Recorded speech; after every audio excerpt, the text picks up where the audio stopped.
Events in Charlotte have made headlines across the country. We pulled a few of them for you to see what they're saying. The New York Times has written that Charlotte has a reputation for quote-unquote racial amity, but the protests, quote, are among numerous bumps and jolts that have shaken Charlotte's sense of itself recently as it emerged from a successful small city to a more complicated, larger one.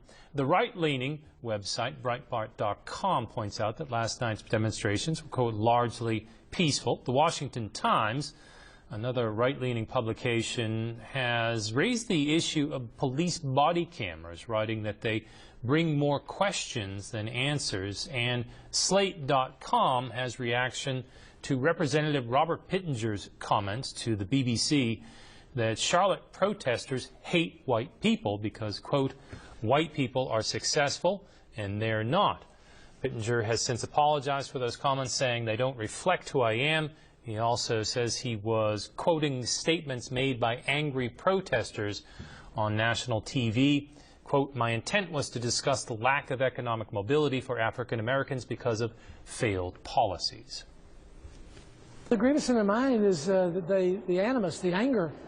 They hate white people because white people are successful and they're not.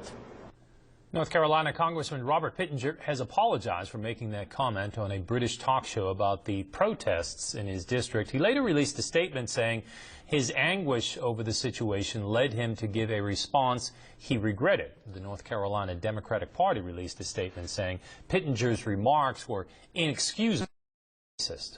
Police are investigating